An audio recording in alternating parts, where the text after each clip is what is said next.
Hey everyone! Today we're diving into Chapter 1, The Law of Irrationality from the book The Laws of Human Nature by Robert Greene. Have you ever noticed how we can all be a little irrational sometimes? Well, it turns out we're all born with it. But the good news is we can train ourselves to be more rational. Let's talk about how. Think about building muscle. You don't just wake up strong, right? You hit the gym, eat well, and train consistently.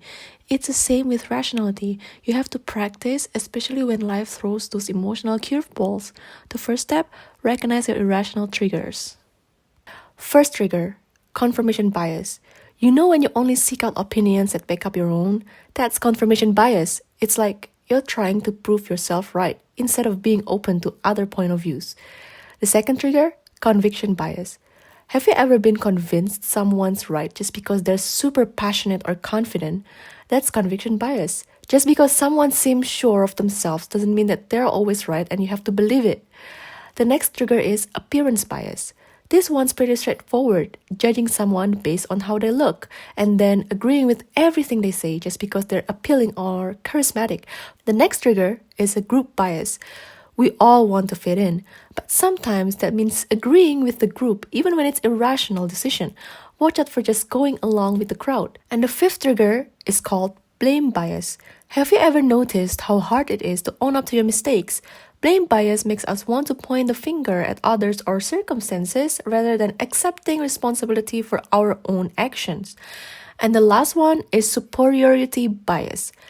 The superiority bias is when you might think you're more rational than others, which ironically can be a pretty irrational belief itself. Once you're aware of these biases, step 2 is recognizing what sets off your emotions.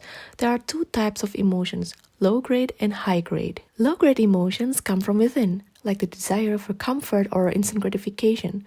High grade emotions, they come from external things, like when someone says something that gets under your skin and suddenly you're reacting emotionally.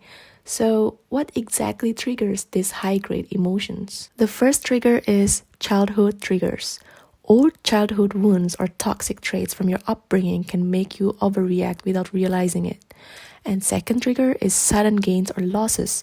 Ever won something and felt totally outraged when you lost it the next time? Or maybe the sudden loss makes you feel like you're cursed. These extremes can trigger irrational reactions. The next trigger is rising pressure. Stress can cause you to react impulsively, especially when you see others freaking out around you. And the fourth trigger is inflaming individuals.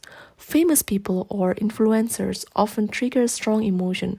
Either you love them or hate them. And sometimes those emotions can lead to irrational actions. And the last trigger could be group effect. Beware of demagogues who use emotional manipulation to stir panic and outrage.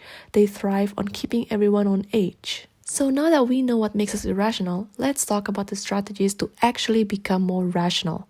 First, get to know yourself. Reflect on how you react under stress. Once you understand your patterns, it's easier to control them. Next, dig deeper into your emotions.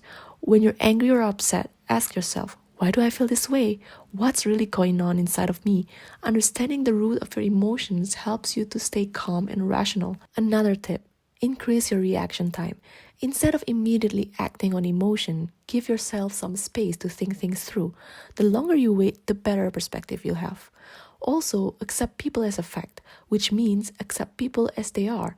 We often want others to act a certain way, but that's unrealistic. Accepting people as they are helps you stay grounded.